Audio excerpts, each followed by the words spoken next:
Continúan las búsquedas sobre el paradero de Alfonso Derbez, 38, Victoria Gorlami, 33, y Cassandra Wilson, 29 años respectivamente. La policía aún no logra conectar las tres apariciones, pero sostienen que deben estar relacionadas de una u otra manera.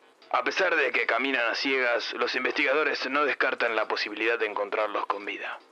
Soy Jack Viñón para el Derry News. Muchas gracias por estar ahí. Necios. Jamás los podrán encontrar. Desconocen los vastos destinos inciertos del bazar.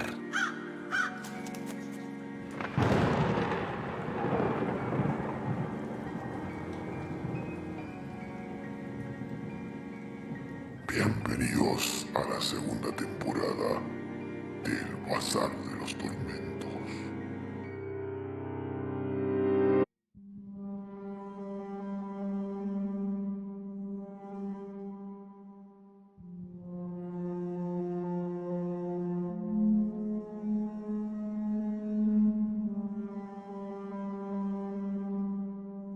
Hoy presentamos Asesinato en la Cuarta Dimensión de Clark Ashton Smith.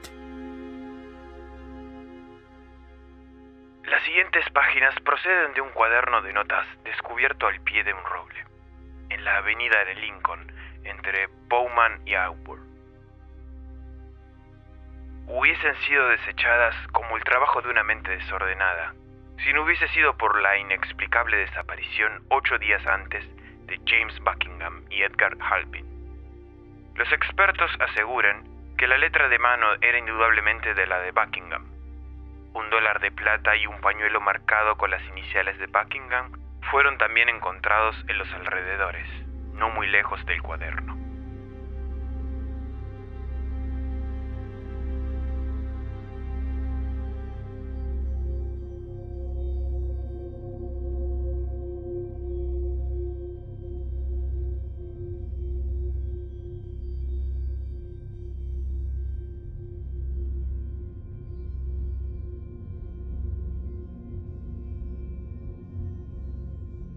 No todos creerán que mi odio de 10 años hacia Edgar Halpin era la fuerza que me condujo al perfeccionamiento de una invención peculiar.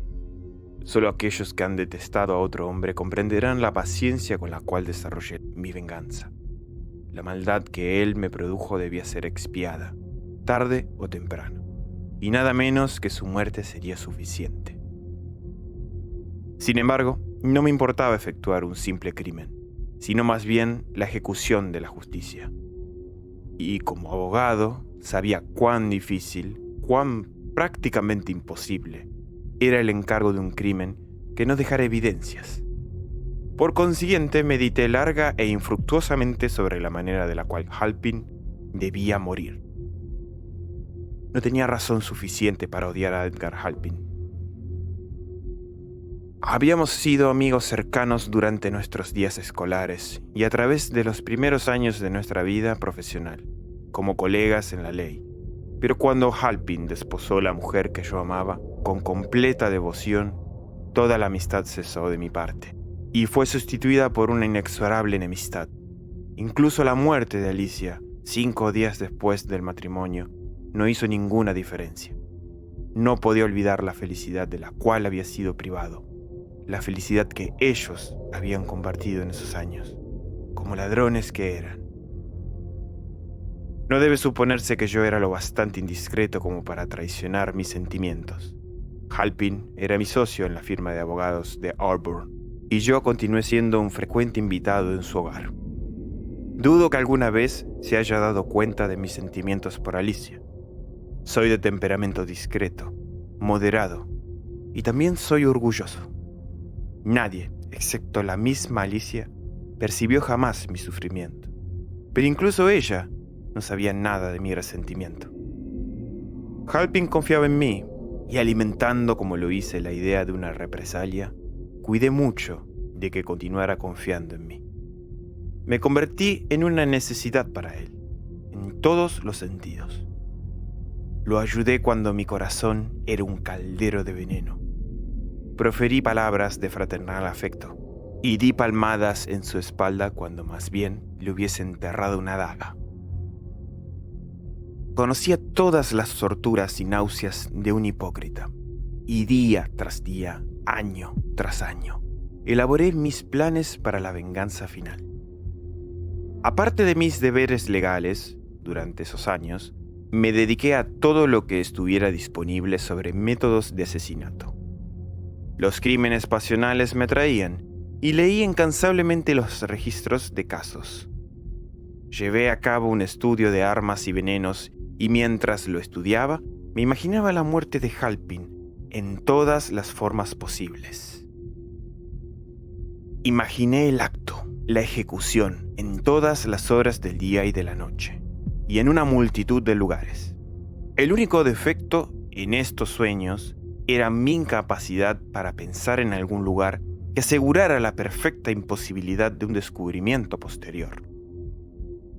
Fue mi inclinación hacia las especulaciones científicas y la experimentación lo que finalmente me proporcionó la pista que buscaba. Estaba familiarizado con la teoría de que otras dimensiones podían coexistir en el mismo espacio con la nuestra, por razón de una diferente estructura molecular y ritmo vibracional, haciéndolas intangibles para nosotros.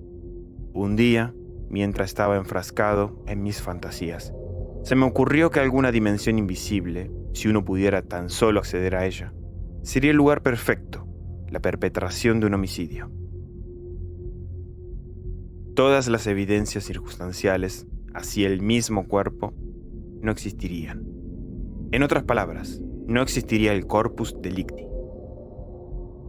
El problema de cómo acceder a esta dimensión era por el momento insoluble.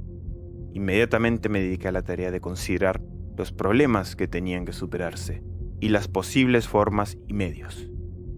Existen motivos por los cuales no me molesto en exponer en esta narración los detalles de los muchos experimentos en los cuales me vi involucrado en los siguientes 3 años. La teoría que subyacía mis pruebas e investigaciones era muy simple, pero los procesos involucrados eran altamente complejos. La premisa era que el ritmo vibracional de los objetos en la 4ª dimensión podía ser artificialmente reproducido por medio de algún mecanismo y que las cosas o personas expuestas a esa influencia podrían ser transportadas hacia ese reino. Por mucho tiempo, todos mis experimentos estuvieron condenados al fracaso. Estaba caminando a tientas entre misteriosos poderes y recónditas leyes cuyo principio motriz era totalmente incomprendido. Ni siquiera insinuaré la naturaleza básica del artefacto que hizo realidad mi éxito, pues no quiero que otros me sigan a donde yo he ido y se encuentren en el mismo espanto. No obstante, diré que la deseada vibración fue lograda gracias a la condensación de rayos ultravioletas en un aparato refractario fabricado con ciertos materiales muy sensibles, los cuales no nombraré aquí. La energía resultante era almacenada en una especie de batería y podía ser emitida desde un disco suspendido sobre una ordinaria silla de oficina, exponiendo todo lo que se encontrase debajo del disco a la influencia de la nueva vibración. El alcance podía ser regulado a corta distancia por medio de un accesorio aislante. Con el uso del aparato finalmente tuve éxito en transportar varios artículos a la 4ª dimensión: un recipiente para comida, un busto de Dante, una Biblia, una novela francesa y una casa de gatos. Todos desaparecieron de la vista y el tacto en pocos segundos, cuando el poder ultravioleta fue proyectado sobre ellos.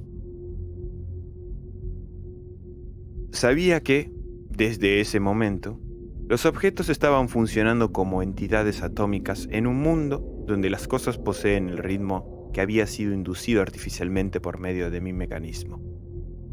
Antes de aventurarme en el dominio de lo invisible, era necesario tener algún medio de retorno.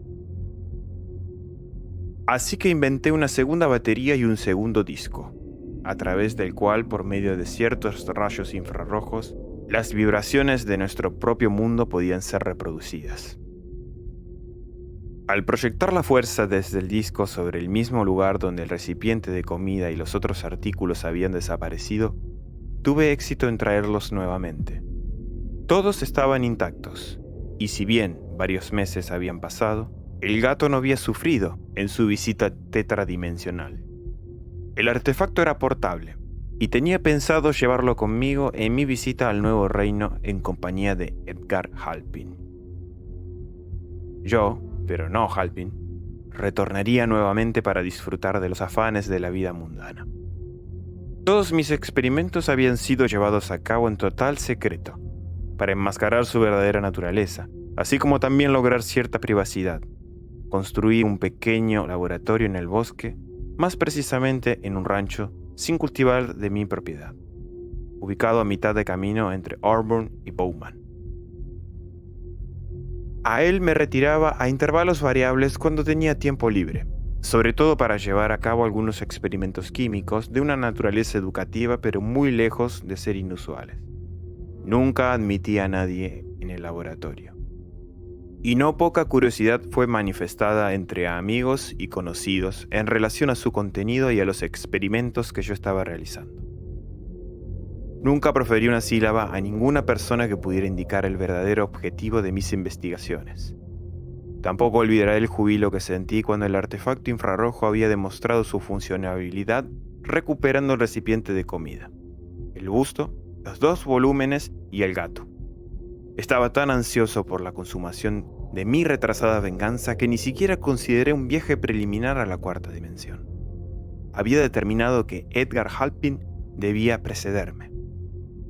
Sin embargo, sentía que no sería aconsejable comunicarle cualquier cosa relacionada con la verdadera naturaleza de mi aparato o de la planificada excursión. Halpin, en ese entonces, estaba sufriendo de ataques recurrentes de una terrible neuralgia. Un día, cuando se había quejado más de lo usual, le dije bajo la promesa de una absoluta confidencia que yo había estado trabajando en un invento para el alivio de semejantes malestares y que finalmente lo había perfeccionado. «Te llevaré al laboratorio esta noche y podrás probarlo», le dije. «Te mejorará en un instante. Lo único que tendrás que hacer será sentarte en una silla y dejar que proyecte sobre ti la corriente. Pero no le digas nada a nadie». Gracias, viejo amigo. Ciertamente estaré agradecido si puede algo aliviar este condenado dolor. Se siente como si fueran taladros eléctricos penetrando a través de mi cabeza todo el tiempo. Yo había elegido el momento cuidadosamente porque todas las cosas debían favorecer el mantenimiento del secreto. Halpin vivía en las afueras y estaba solo para la ocasión, habiendo su ama de llaves salido para una breve visita a un familiar enfermo.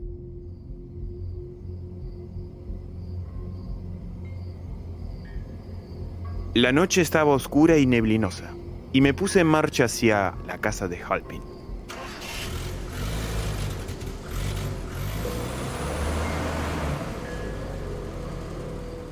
Recogiéndolo poco después de la hora de la cena, cuando pocas personas estaban fuera de sus casas. No creo que nadie nos haya visto cuando abandonamos la ciudad. Conduje a través de una rústica y poca transitada ruta la mayor parte del trayecto. No nos topamos con nadie.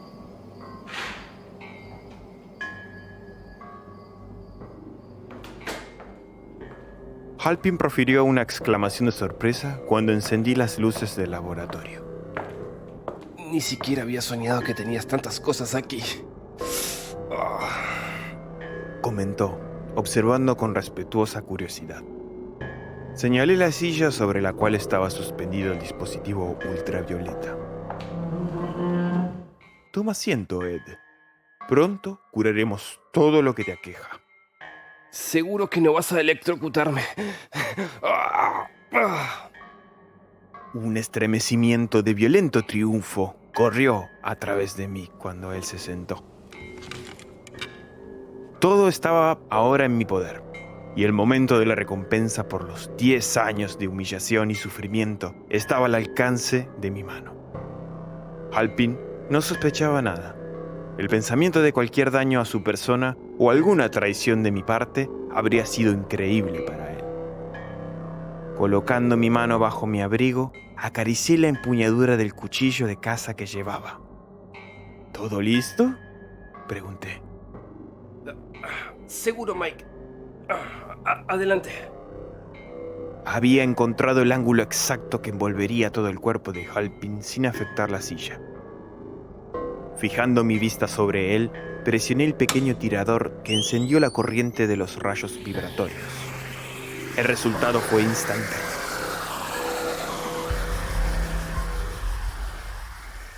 Su cuerpo se esfumó como una bocanada de humo. Por un momento aún podía ver sus contornos y la mirada de fantasmal asombro en su rostro. Quizás sería un motivo de asombro que, habiendo aniquilado a Halpin en lo que a toda existencia terrenal concernía, yo no estaba satisfecho, simplemente dejándolo en el plano invisible hacia el cual él había sido transportado. Pero la maldad que yo había sufrido era una úlcera en mi interior, y no podía soportar la idea de que él aún vivía, en cualquier forma o sobre cualquier plano. Nada sino la muerte absoluta sería suficiente para extinguir mi resentimiento, y la muerte debía ser infligida por mis propias manos. Ahora solo restaba seguir a Halpin dentro de ese reino, cuyas características y condiciones no tenía idea. Estaba seguro, no obstante, de que podía entrar y retornar a salvo. El regreso del gato no dejaba ningún espacio para la duda en ese sentido. Apagué las luces y, sentándome en la silla con el dispositivo infrarrojo portátil en mis brazos, encendí el poder ultravioleta.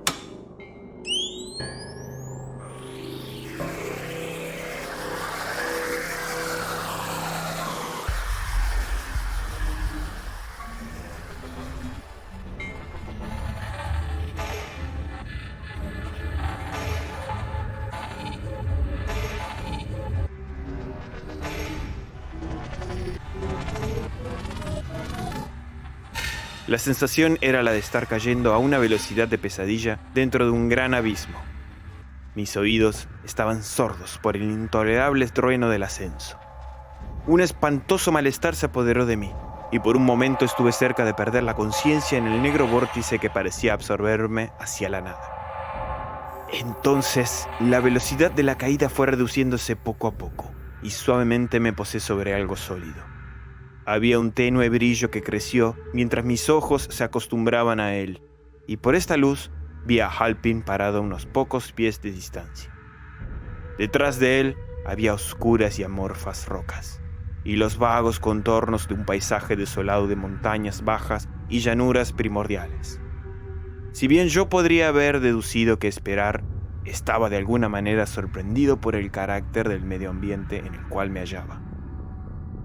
En una suposición, habría dicho que la cuarta dimensión sería una tierra más colorida, compleja y variada, de múltiples tonalidades y formas y ángulos. A pesar de ello, con su espantosa y primitiva desolación, el lugar era verdaderamente ideal para la realización del acto que me había propuesto. Halpin se me acercó en la luz incierta. Había asombro y una mirada casi idiota en su rostro. ¿Qué pasó? No importa lo que pasó. Eso es nada en comparación con lo que ocurrirá ahora. Coloqué el dispositivo portátil en el suelo mientras hablaba. La mirada de asombro aún estaba en el rostro de Halpin cuando saqué el cuchillo y lo apuñalé. En esa estocada, todo el odio reprimido, todo el ulceroso resentimiento de 10 años insufribles, fueron finalmente vindicados. Cayó, se estremeció un poco y yació quieto. La sangre manaba muy lentamente y formó un charco. Recuerdo haberme preguntado acerca de su lentitud, aún entonces, pues el derrame parecía continuar a través de las horas y los días. De alguna manera permanecí allí. Estaba obsesionado por un sentimiento de irrealidad. Sin lugar a dudas, la tensión bajo la cual había estado, el estrés diario de intensas emociones y una década de esperanzas aplazadas me habían dejado incapaz de comprender la consumación final de mi deseo. cuando este al fin se cumplió. Al final decidí que era tiempo de regresar. Seguramente no ganaba nada permaneciendo al lado del cuerpo, en medio del inenarrable espanto del paisaje de la cuarta dimensión. Coloqué el dispositivo en una posición donde sus rayos podían ser proyectados sobre mí y presioné el interruptor. Fui consciente de un vértigo repentino y sentí que estaba a punto de iniciar otro descenso dentro de los insondables y vertiginosos abismos. Pero nada sucedió, y descubrí que aún estaba parado al lado del cuerpo en el mismo horroroso entorno. El asombro y una creciente consternación me abatieron. Aparentemente, y por alguna desconocida razón, el dispositivo no trabajaría en la manera en la que confiadamente esperaba. Quizás, en estos novedosos alrededores, existía alguna barrera que obstaculizaba el desarrollo del poder infrarrojo. No lo sé, pero de cualquier modo allí me encontraba, en un apuro verdaderamente singular y muy lejos de ser agradable. No sé por cuánto tiempo me afané en un creciente frenesí con el mecanismo, esperando que algo se haya averiado temporalmente y que pudiese ser reparado, si la causa era descubierta. Sin embargo, todos mis intentos fueron en vano. La máquina se encontraba en perfecto estado, pero la fuerza necesaria no estaba disponible. Probé a exponer pequeños artículos a la influencia de los rayos. Una moneda de plata y un pañuelo se disolvieron y desaparecieron muy lentamente, y sentí que debieron haber regresado a los niveles de la existencia mundana. Pero evidentemente la fuerza vibracional no era lo suficientemente poderosa para transportar un ser humano. Finalmente arrojé el dispositivo al suelo, bajo la sobrecarga de una violenta desesperación que se había apoderado de mí. Sentí la necesidad de acción muscular, de un movimiento prolongado. Así que emprendí inmediatamente la exploración del extraño reino en el cual yo me había involuntariamente aprisionado. No era un paisaje terrenal, sino una tierra como la que podría haber existido antes de la creación de la vida. Estaban los ondulantes espacios vacíos y desolados bajo el gris uniforme de un cielo sin luna o sol, estrellas o nubes, desde la cual un incierto y difuso brillo era arrojado sobre el mundo de abajo. No había sombras, pues la luz parecía emanar de todas direcciones. En algunos lugares el suelo era un polvo gris y en otros un viscoso lodo gris. Y las montañas que ya he mencionado eran como las espaldas de monstruos prehistóricos surgiendo desde el limo primordial. No había señal de insectos o vida animal. No había árboles ni hierbas, y ni siquiera una brizna de estas. Un parche de musgo o líquen, tampoco un rastro de algas. Muchas rocas estaban esparcidas caóticamente a través de la desolación, y sus formas eran semejantes a la que demonios idiotas podrían haber ideado en imitación de la obra de Dios. La luz era tan lúgubre que todas las cosas se desvanecían a corta distancia, y no podía decir si el horizonte estaba cerca o lejos. Debía haber vagado por varias horas, manteniendo un curso progresivo tan directo como pude. Tenía una brújula, un objeto que siempre llevaba conmigo, pero se rehusó a funcionar, y me vi forzado a concluir de que no habían polos magnéticos en este nuevo mundo. Repentinamente, mientras giré una pila de las enormes rocas amorfas, me topé con un cuerpo humano que yacía en el suelo, y me dije incrédulamente que era Halpin. La sangre aún manaba desde su abrigo, y el pozo que había formado no era más grande que cuando yo inicié mi exploración. Estaba seguro de que no había andado en círculos. ¿Cómo entonces pude yo haber retornado a la escena del crimen? El enigma casi me enloqueció mientras lo reflexioné, y me puse en marcha con frenético vigor en la dirección opuesta de aquella que había tomado anteriormente.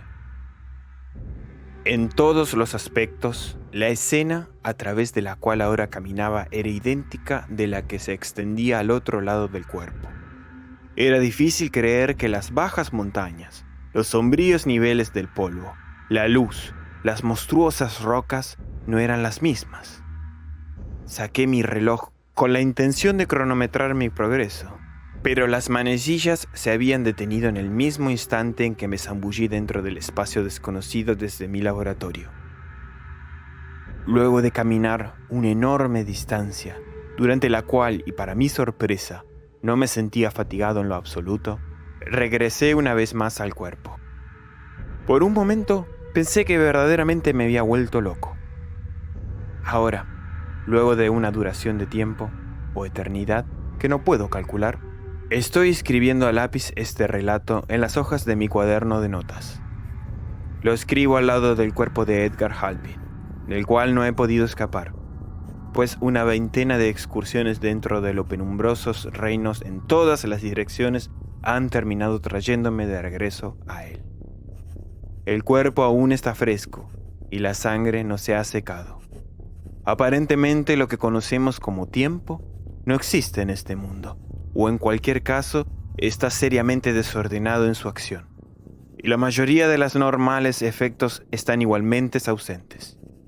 Incluso, el espacio mismo tiene la propiedad de retornar al mismo punto. Los movimientos voluntarios que yo he ejecutado podrían ser considerados como una especie de secuencia temporal, pero en lo que respecta a las cosas involuntarias existe poco o ningún movimiento temporal. No experimento ni cansancio físico ni hambre, pero el horror de mi situación no puede ser expresado en un lenguaje humano. Cuando haya finalizado de escribir este relato, precipitaré el cuaderno a los niveles de la vida mundana por medio del dispositivo infrarrojo. Alguna oscura necesidad de comunicarle a otros sobre mi situación me ha llevado a un acto del cual nunca me creí capaz: confesar. Aparte de eso, la redacción de mi relato es, al menos, un indulto temporal de la desesperada locura que muy pronto caerá sobre mí, y del gris y eterno horror del limbo en el cual me he condenado a mí mismo, junto al cuerpo incorruptible de mi víctima.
No, Plutón. Quita tus estúpidas alas del anaquel. ¿Es que acaso no eres consciente de lo que puede ocurrir si uno de esos objetos llegase a sufrir el más mínimo daño? Maldito seas, Plutón. Concebido en la maldad fuiste. Por ella vives. Tu alimento y mi vida son la muerte y la destrucción.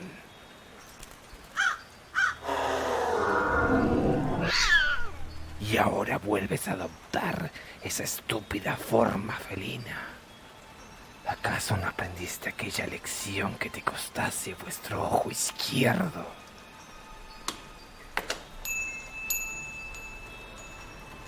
Aquí se suma uno más para los anuncios de búsqueda.